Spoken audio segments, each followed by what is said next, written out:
সেনা সদরের দরবারের chief of army staff general Wakuruzzaman sir corridor বিষয়ে নো করিডোর বা এই ধরনের কোনো কনক্লুসিভ স্টেটমেন্ট দেয় নাই। এমনকি তিনি এক্সট্রাক্টলি কি বলেছেন সেটাও এখন অবধি স্পষ্ট নয়। তবে করিডোর নিয়ে আর্মি চিফের একান্ত মনোভাব জানা না গেলেও আর্মি কি চিন্তা করছে সে সম্পর্কে মোটামুটি ধারণা পাওয়া যায়। স্পষ্টভাবে বললে বাংলাদেশ আর্ম ফোর্সেস এই অঞ্চলে সেকেন্ড ইস্ট তিমুর বা সেকেন্ড গাজা হতে দেওয়ার পক্ষপাতিত্ব নয়। আর্মি চাই রোহিঙ্গা প্রত্যাবর্তনের পূর্বেই রাখাইনে যেন আমাদের স্ট্রং ফুট সোলজার থাকে। গ্রাউন্ড ফাঁকা রেখে করিডোর আর্মি চাচ্ছে না, কারণ এতে রিস্ক রয়েছে।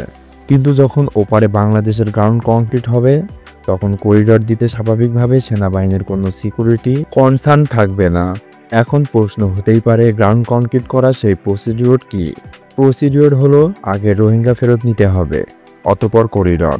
অর্থাৎ সেনাবাহিনী করিডোরের বিরুদ্ধে নয়, জাস্ট তাদের স্ট্র্যাটেজি ট্যাকটিক্স সরকারের চেয়ে অনেক গুণ স্ট্রং। কারণ ভোকেশনাল ট্রেনিংয়ের মাধ্যমে যদি রোহিঙ্গাদের আমরা ওপারে পাঠাই তাহলে করিডোর দেই, তাহলে সেটা আমাদের যে কোনো সিকিউরিটি ইস্যুর ব্যালেন্স করতে সক্ষম।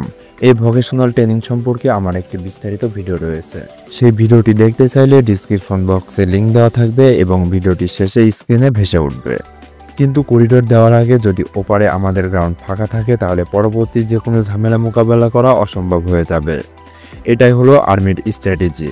কিন্তু যারা আর্মির চিফের নামে বিভিন্ন ধরনের ফেব্রিকেটেড কনক্লুসিভ স্টেটমেন্ট সোশ্যাল মিডিয়ায় প্রচার করছেন তারা সচেতন বা অবচেতন মনে আর্মির ক্ষতি করেছেন। উপরন্তু সরকার এবং সেনাবাহিনীর মাঝে দূরত্ব বাড়িয়ে দিয়ে ইন্ডিয়ান ন্যারেটিভ প্রতিষ্ঠা করতে সহায়তা করেছেন।